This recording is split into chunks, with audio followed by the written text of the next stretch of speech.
but the talk goes on. Average home theater review mode on.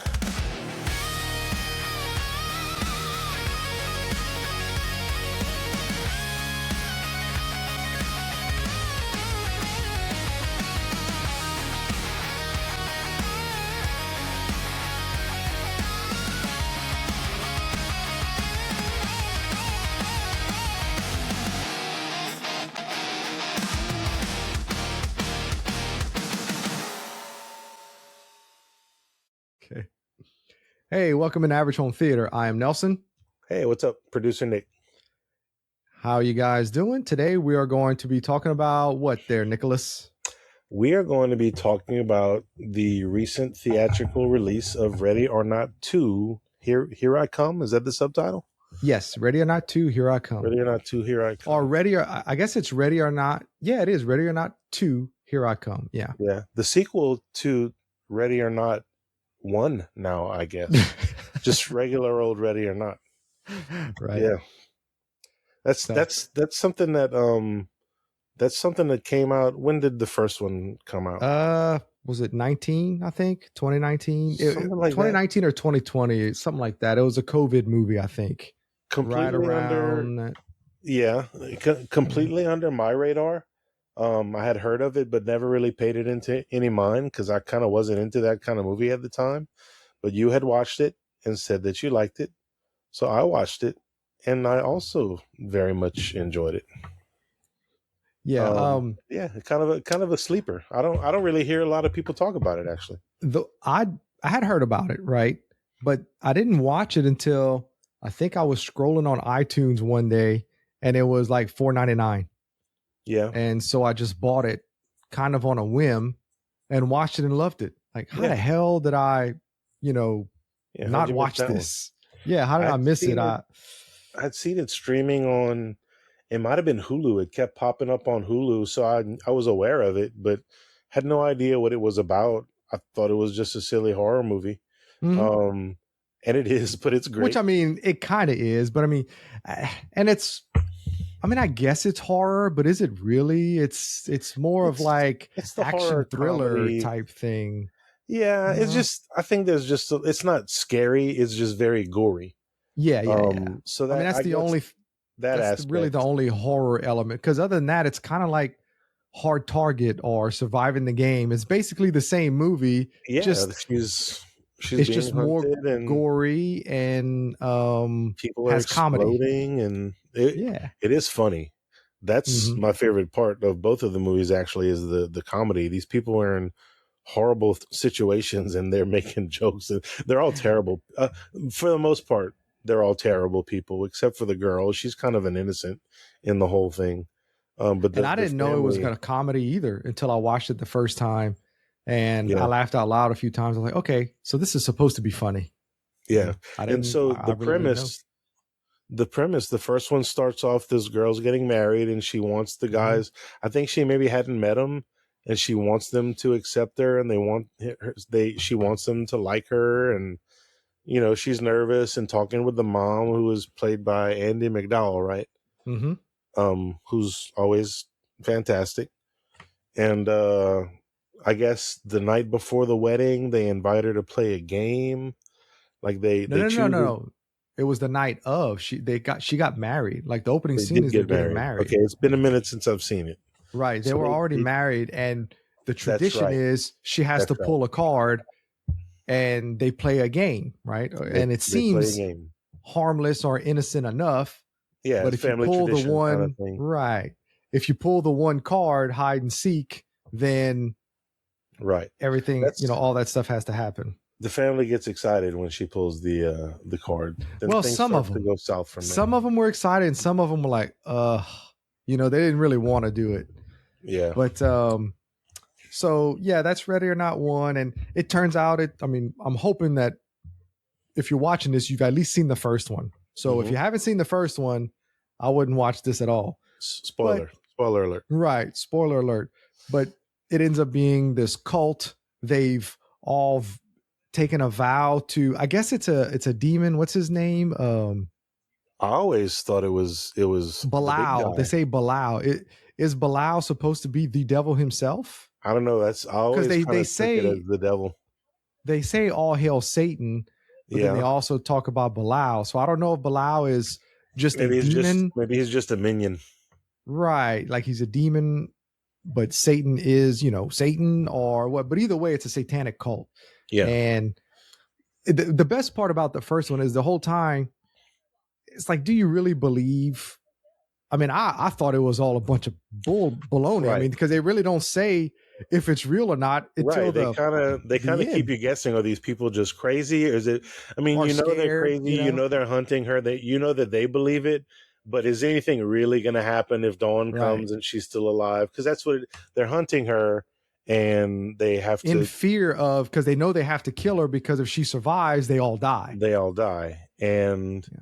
I mean, do we want to go long story short? She survives, and they all explode. And they all explode. Well, you don't see them self combust until the very end, the last one. Which Right. was it? Her husband?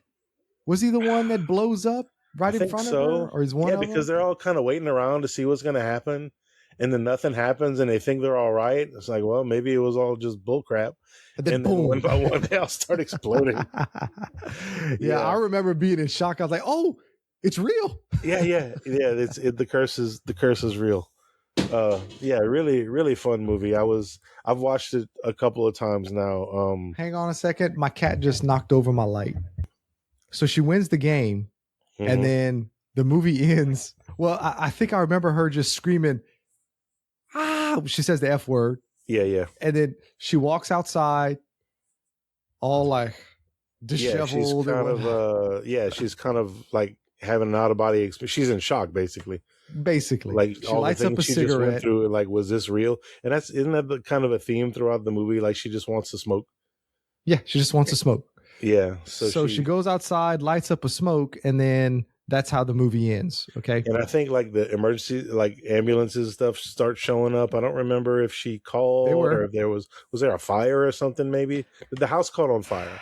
Is that what it was? Yeah, the house was Yeah, on fire because at the the house beginning was of on this fire. movie, um, everybody was showing up Yeah. because the house was on fire. Yeah. Yeah, because the second one starts immediately after the Yep. first one ends. Like That's she's the on the opening steps. scene.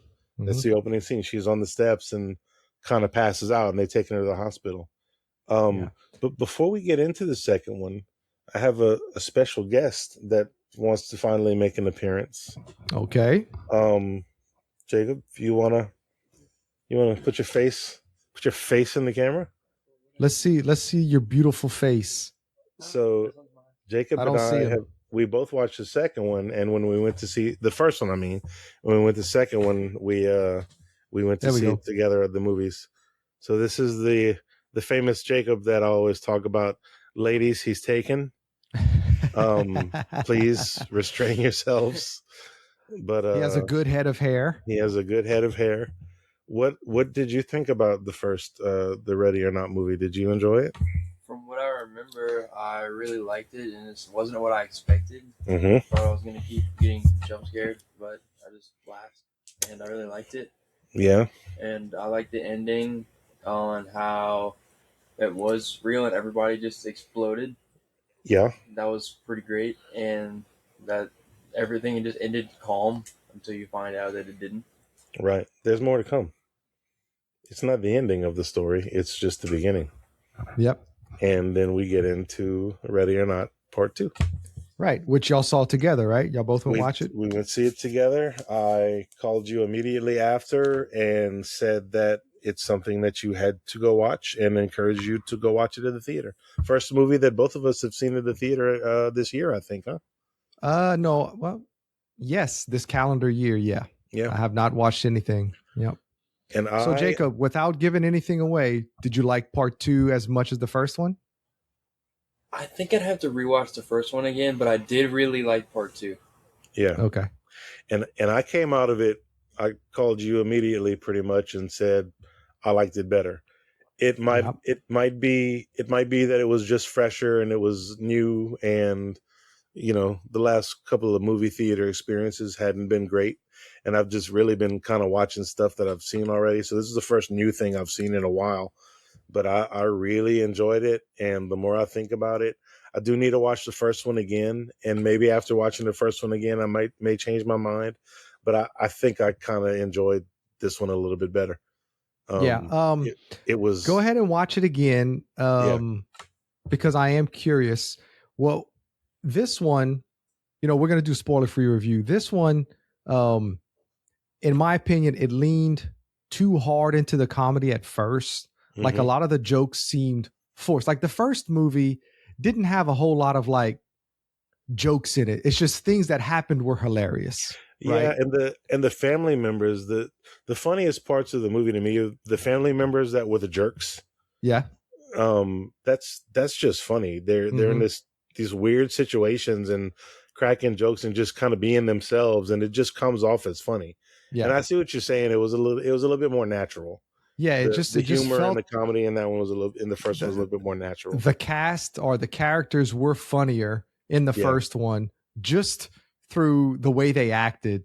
Yeah. This one you can tell they like tried to make it funny at first. Yeah. Like that first 30, 45 minutes, I felt like they were maybe trying a little too hard with the comedy. But then once the hunt actually started and things picked up, like it became natural, like the action got funny and things like that, so it kind of fell into place as the movie went on. That was kind of my thoughts on it. But either way, no matter what, that's just like a small nitpick. I thought it was great. I really did enjoy it. And the performances, Samara Weaving was awesome. Yeah. She played like angry and kind of like the like we talked about earlier, the kind of shock value of it. Mm-hmm. Like what the hell is going on?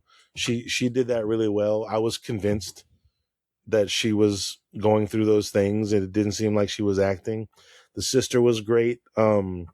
Sarah Michelle Gellar and the brother, I don't know the guy's name. I've never seen that cat before. I didn't recognize him. I've seen him in things when he was younger. I remember he was in like The Faculty. He was one of those. He was in a lot of those kind of teenage horror type movies. So he was one of the kids in The Faculty? I think so. I think he was one of those guys. So I've definitely seen the guy before, but I think he was maybe my favorite part of the movie. He was such a jerk. Like when he's at the beginning, when he's telling everyone to get out of the resort. The hostess is kind of, everyone please leave, and he gets out like, get the F out of here. Everyone needs to leave. Y'all, that was good. And he turns out he's got we haven't given a spoiler warning yet. So. But his character changes from, he just seems like an idiot at first, but then you realize there's a little bit more to him than that. So I really enjoyed his character, along with the two girls. The two leads were awesome, and then Sarah Michelle Gellar I thought was really good too. She kind of did what she does. Well, let's kind of get into what this one's about. So, because she survived, it basically invoked another level of the game, or you know what I'm saying? So, which is one of the things that I liked about it. It's not just this stuff happened after the first movie. It expanded on the lore. It expanded on the cult. It expanded on, they introduced a sister. They introduced the different families. That's one of the reasons I liked it, because it is kind of a neat, interesting story. You want to know more about, like in the first one, you don't realize that it's this basically a worldwide thing. Is these different families all over the world, and they're all competing for something, and I like that it expanded on all of that. They had to make it make sense, because if you just leave it like the way the first one ended, which look, you know me, I'm kind of a purist. If they would have never made a sequel, I'd have been perfectly fine with that.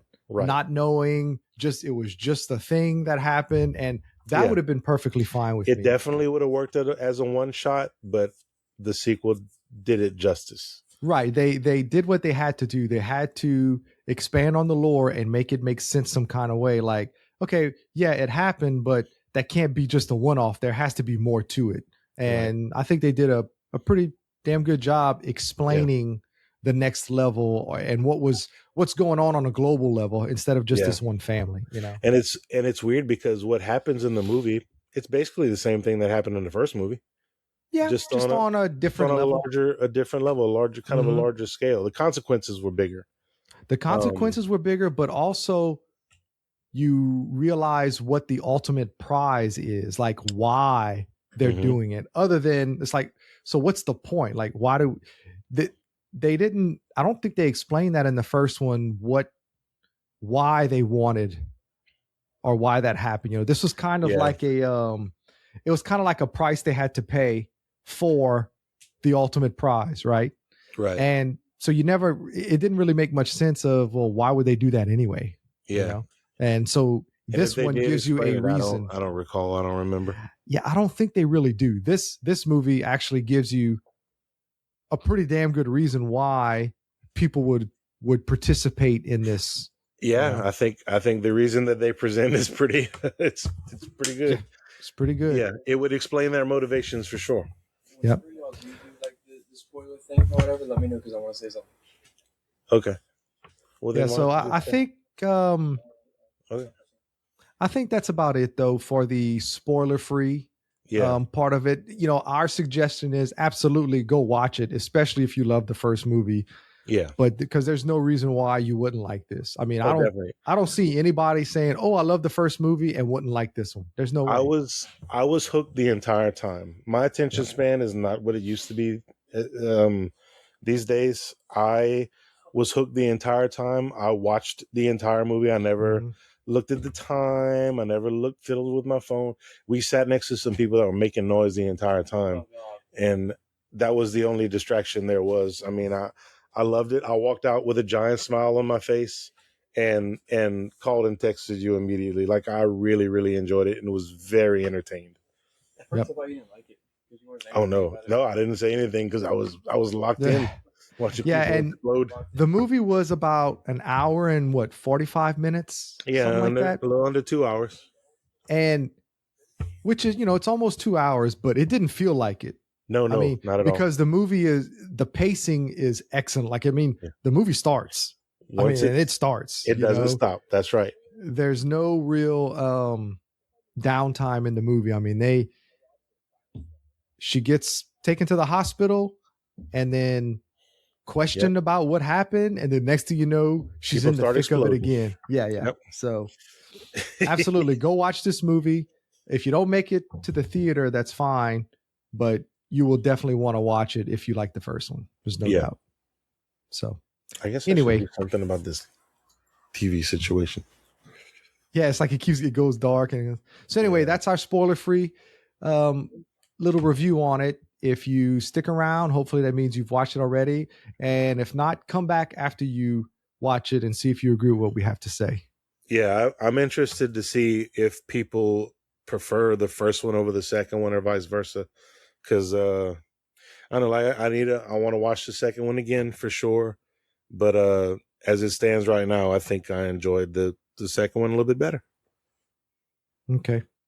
So getting into the second one. Yeah. What did you like more than the first one? Oh, wait, can I go? And give as many details as you want. Go ahead. So I can say stuff about the movie now. Yep. Yeah. We are in spoiler territory here as I eat my peeps. As you eat a peep. So starting off with the Russian guy or whatever that went to kill her before the game started and he died. Yeah. I really, really like that because like you said earlier, it expands on the lore. And so now like what would happen if they just tried to get it over with. Right. He was trying to cheat, basically. He was trying to cheat. He wanted to the head spot at the table, and the game didn't allow for that.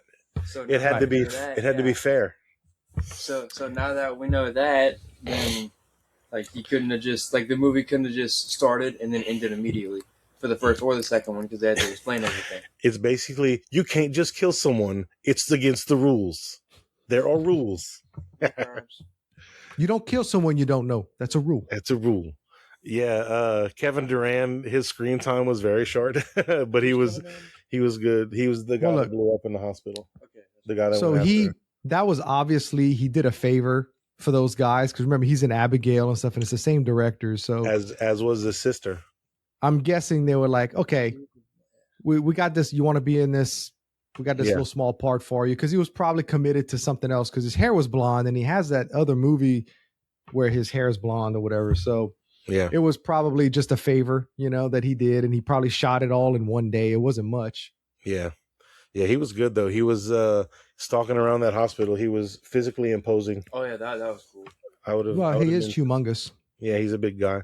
Very and he's nice our guy. close personal friend. Close personal friend. That's why we met him at in Texas Frightmare.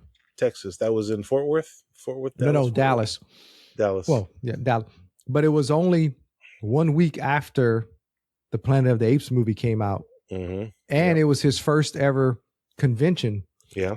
So you and I were in like the first 10 or 15 people to ever meet Kevin Durant at a convention. Yeah. And I asked him if he because I think we've talked about it before. I know him and love him from Mystery Alaska. He was Tree in Mystery Alaska. And I lost my mind and asked him if he still remembers how to skate, not thinking that the man's a damn Canadian and probably grew up on ice skates. He was born on skates. Yeah, he probably goes to work on ice skates. His mom probably skated to the hospital. He probably takes a bath with ice skates. Yeah, so that's a good memory. That's pretty funny. So yeah, I agree with Jacob. They kind of give you a glimpse into the world, and they established the rules. They established the rules very quickly that you can't just go. Yes, they have to kill her, but you can't just do it like there's a structure. There's a way you have to do it. And if you don't follow the rules, then, and not only your whole bloodline. So everybody in his family is gone. Yeah. Yeah. And so you can't just break a rule and have a second chance. You immediately die. Yeah. Like whenever they kill. Which is a theme throughout the movie. And like the girl or the dude who accidentally killed that girl or whatever, vice versa, whatever it was, he immediately died. Like the son. Yeah, you couldn't even accidentally kill, right? Yeah, the only thing you couldn't be penalized for killing a family member, like your own family member. Yeah, that's what which they exploited towards the end. Yeah. But what I liked about it was the shut up.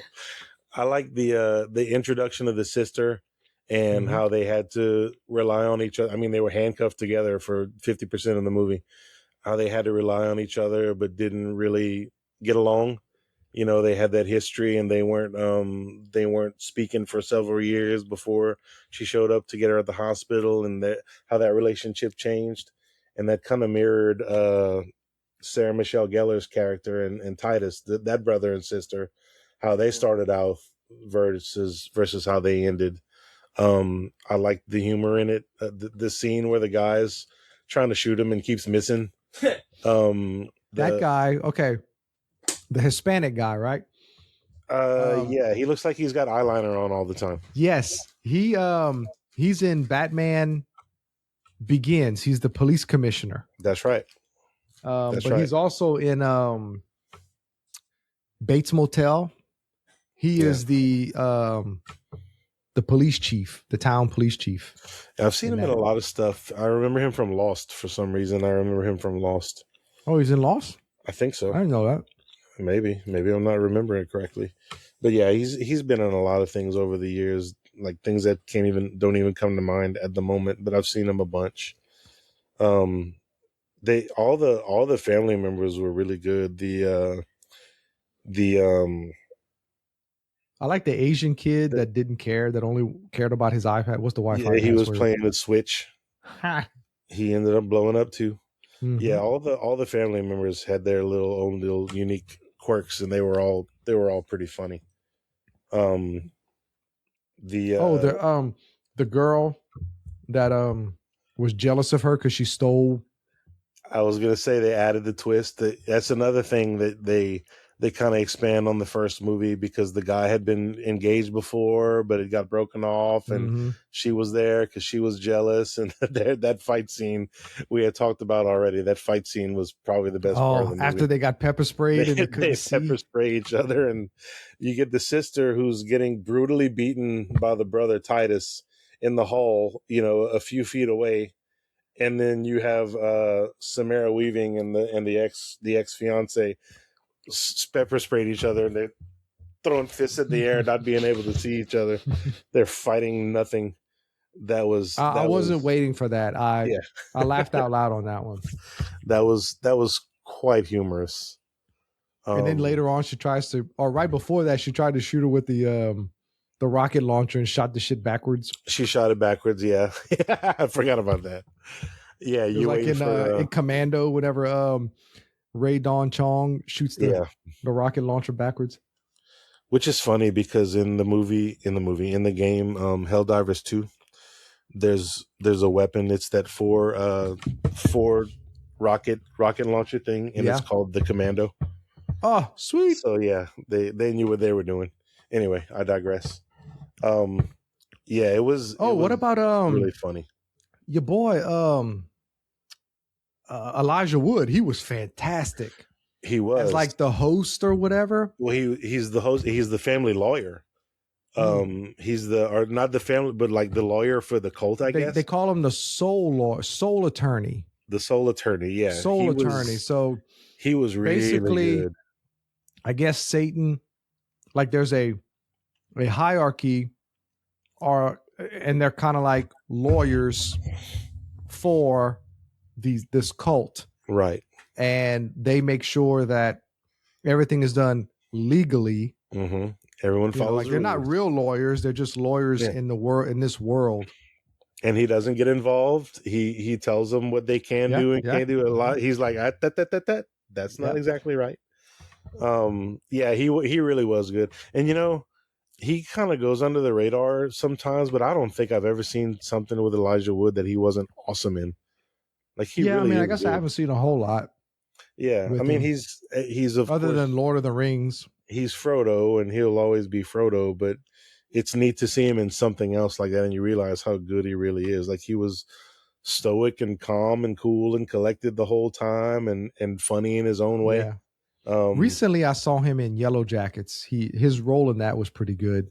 Yeah, but I didn't finish it. So. He was in a show. It was like a remake of a British TV show called Wilfred. It's him, and he's got this dog, but it's a human in a dog costume. And I think they kind of do terrible things. I remember watching a couple of seasons of it when it first. Is it like an imaginary friend? I don't remember. I really don't remember. I guess maybe it could have been, but I really don't remember the premise as to why there's a guy walking around in a dog costume. But I remember it being kind of funny. I just never finished watching it. So getting back to the sister, who I thought was great. I really did enjoy the Faith character. Yes. And you notice their names were Grace and Faith, which Grace I really like that. Yeah. But they grew up in foster care, and I don't remember them mentioning that Samara Weaving in the first one, but apparently they do mention it, that she grew up in foster care. But I don't know if they ever say anything about a sister.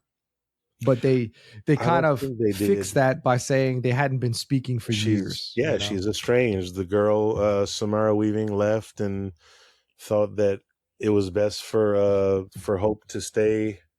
Or Hope, or which one was Hope? Which one was Faith? Samara Weaving was Hope. Grace. No, her name is Grace. I'm sorry, Hope and Faith. Hope and Grace. And Faith is the sister. Yeah. Yeah, she ended up leaving and basically saying, well, the best thing I can do for you is not take you with me. I'm going wherever, and I'm not going to be able to take care of you, and you're not going to have a great life, so stay here. And the sister, she resented her for it, and that's why they hadn't talked. And like there's a part where she makes up this boyfriend, this engineer boyfriend, to try to make her jealous or whatever. And later on, she was like, yeah, he's not an engineer. And he doesn't exist. He's not real. That was pretty funny. Which you kind of knew that was coming. Yeah. But the way they kind of did the reveal was really funny. And she claimed she was like a some kind of social media influencer or something. Social media manager. Yeah. Yeah, manager. She's a hostess. She's a hostess. Yeah, that was good, man. And then later on, Samara Weaving's like, well, I'm a waitress, so I'll outrank you, or something like that. Yeah. Technically, I'm a waitress, so I'll outrank you. Yeah, it was they really did well together. How did you like the out of her as long as she got married? Did you think that was kind of convenient way of I mean, they kind of hit you with a zigzag because she's offered it towards the beginning of the movie, and she says no. The sister wants her to do it, and then later on she accepts and wants to marry the brother to save the sister, and the sister doesn't want to do it. It's neat. It was neat how they flip flopped. I mean, I was okay with that. They had to do something to save them because they were about to die. yeah. So I thought that was kind of neat. Like, you can get married and accept the proposal, and you can reign and have all this power, and we'll save your sister. That's enticing enough. Oh, dude, we forgot to mention David Cronenberg at the beginning. Yeah, he was the head of that's right. He was the head, the former head. Right. And so basically the whole idea is you rule the world. Right. And yeah, he you get the ruled ring. the world. Remember, he called in, there's a war going on, and he's like, okay, it can stop now. And then, like, within seconds, the war Yeah, stops. it comes on the news that the ceasefire or whatever. Yeah. So That's right. I forgot about that. We forgot to mention that they basically set the groundwork for it's to rule the world, basically, you know, and that's why they all these families, all these people wanted to be the head because they'd be in charge of everything. And he allows the siblings to kill him, and I guess that's because he knew he couldn't compete. He was the eldest of the family. He knew he couldn't compete, so he wanted to give them a chance for that family to rule the whole thing. Yeah. I don't know how we forgot about that. Also, that was pretty cool, and you realize how ruthless the siblings are. And I mean, it's David Cronenberg, you know, right? Yeah, like we just saw him. He was in Jason X. Yeah, never mind that he directed, I don't know, one of the greatest science fiction movies of all time, The Fly. He was in Jason X. Damn it, he was in Jason X. Yeah, he got killed by Jason. We want him soft. Oh, that's so funny. Yeah, that's one of my. I don't know what it is about that line. It's just it's hilarious. Not we don't want him frozen. Mm-hmm. You know, we want him soft. We want him soft. We want him pliable. Yeah. Yeah, so the sisters get into hijinks and they run, and they kind of dispatch the different family members that are going after them one by one until they finally get caught, and she's given an impossible choice, and they end up she proposes marriage to the brother. The brother ends up killing the sister. That's when you realize that he's he killed the sister because he overheard her trying to talk Samara Weaving into killing him, right? Isn't that what it was or something? Yeah, basically. That's when you realize, like, they'll do just about anything. Yeah. Because you can kind of see there's a rift between them, like it kind of grows as the movie goes on. I don't know if I was really expecting him to kill her. Yeah. That was kind of neat and unexpected. And I liked her. I liked Sarah Michelle Gellar's character. She was also like the calm, kind of seemingly level-headed one, walking around with that old flintlock pistol the whole time. She shot down a drone as they were driving a golf cart, which that's a hell of a feat. Yeah. She's good, man. She was ruthless, but she was the calm and calculating one. She was the planner. Mm-hmm. And then you realize that the brother was a mentally crazy person. Which, and then, in the end, she outsmarts them all by killing the brother, because once they're married, she can kill a family member without any consequence, without exploding. and then she can basically denounce being the head. Like, I don't want it. She can do what she wants. And there was no precedent for it because nobody had ever given up ruling the world. Right. So Elijah Wood was like, I guess it's really not clear. But I guess if she's in charge, if she doesn't want it anymore, she can just give it up. Yeah. And she's got the ring, and whoever has the ring has the power. So she takes the ring and throws it into a giant bloody pit full of rotting corpses. and then all of knowing them that jump they're away, all right? going to go after it. Yeah. Yeah. Eh. And then dawn comes and then everyone blows up.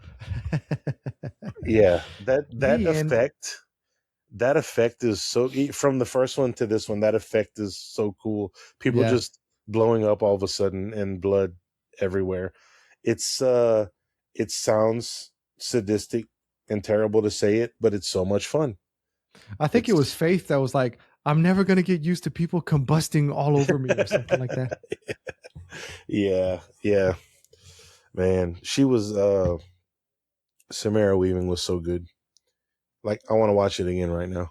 Yeah, all the performances were good. There's nothing really bad about the movie. My only nitpick was that, like I said in the beginning, where I felt like they were trying to be funny too early. That they should have just let it flow and just things are going to fall into place. But it really didn't last all that long. It kind of settled in pretty quickly. So other than that, I really don't have any complaints. I thoroughly enjoyed the movie. You know? It's going to be. I don't own the first one on physical media yet, but neither. I have the digital. When the second one comes out, it's only got a Blu-ray release. So I'm hoping when the second one comes out, they both get a 4K release. But it's definitely something that's going to be in the physical media collection when the second one comes out. I'm going to be purchasing. Man, that's crazy. It doesn't have the first one's not on 4K. That's crazy. No, I've searched for it. I've only been able to find a Blu-ray release, and it's like $30 on Amazon. Jeez. It's like $26, $30 somewhere. Well, if they reprint it, they'll all go down. The problem is it's probably out of print, so there's limited stock or whatever, so the prices are up. Yeah, and then especially with the new one coming out, because I think the last I checked, it, like when you check Amazon, if there's only a few left, and they'll say only one left, whatever. And the last time I looked, it said there was only one left, which I don't know how accurate that is. Nah, I don't know. It's a tactic. It's a ploy. I think so, because I've done it where I've panicked. I'm like, oh, there's only one left. Get it. Yeah. And you go back 2 weeks later and there's still only one left. And it's still in stock. Yeah. So, yeah. Excellent movie. Excellent sequel. First one was great. Second one was great.